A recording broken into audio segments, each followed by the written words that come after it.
আমি যেটা বলতে চাই, পূর্বের ইউনিয়ন পরিষদে যেভাবে চলেছে, এইখানে চৌকিদার থাকবে, শুধুমাত্র রাত্রেবেলা চৌকিদারের হাতে যেন লাঠি থাকে, দিনের বেলা যেন আমার জনগণের সামনে চৌকিদারেরা লাঠি পরিদর্শন না করে এবং কোনো মানুষকে যেন হ্যারাসমেন্ট না করে, এটা আপনারা মাথায় রাখবেন।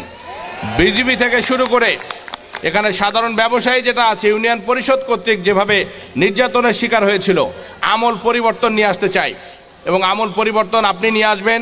এখানে কোনো প্রান্তিক লেভেলের কোনো মানুষ যেন কোনোভাবেই ব্যবসায়িকভাবে এমন কোনো হ্যারাসমেন্টের শিকার না হয় যাতে ব্যবসা করতে মানুষ এখানে ভয় পায়।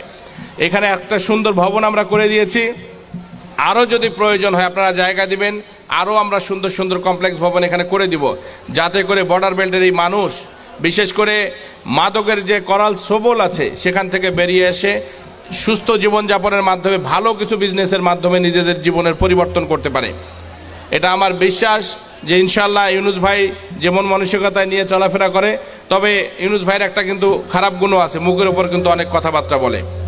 সমস্ত কথাবার্তা মুখের উপরে তিরস্কার করে বলা যাবে না, কথা মানুষের শুনতে হবে এবং শুনে বুঝে শুনে যে কথাটা বললে মানুষের মনে আঘাত লাগবে না সেই কথা কখনো বলা যাবে না। আপনি বুঝতে পারছেন যে ওই লোকটার অনেক দোষ আছে, ত্রুটি আছে, কিন্তু সরাসরি আঘাত করে বলা যাবে না, তাকে বুঝিয়ে শুনে কথা বলতে হবে। আপনি এই জিনিসটা রপ্ত করবেন আমার বিশ্বাস। এখানে অনেক মায়েরা কষ্ট করে আসছে, এত ভোট আপনাকে দিয়েছে, আসলে কল্পনারও বাইরে, যে কল্পনারও বাইরে। আমি কত দূর থেকে আসি, 50 কিলোমিটার দূর থেকে আহ্বান করেছিলাম যে আমার এই সন্তানটিকে, আমার এই ভাইটাকে আপনারা নির্বাচিত করেন, আপনাদের অসমাপ্ত কাজগুলো বুঝে নেন। আসলে সত্যিকার অর্থে আপনাদেরকে ধন্যবাদ দিয়ে ছোট করব না। আগে মাসে 2 মাসে একবার আসতাম, আর এবার ইনশাল্লাহ ইউনুস ভাই যেহেতু আসছে, প্রত্যেক মাসে যেন একবার আসতে পারি এবং ওয়ার্ড ওয়ারি যেন আমরা ঘুরতে পারি। আমি আপনাদের প্রত্যেকটা ওয়ার্ডে যেতে চাই।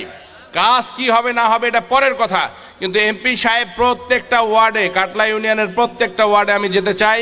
আমি জানতে চাই আমার সাধারণ মানুষ, সাধারণ জনগণ সেখানে কি কি কষ্টে আছে, কারণ যদি জানতেই না পারি তাহলে সেখানকার কাজ করব কিভাবে।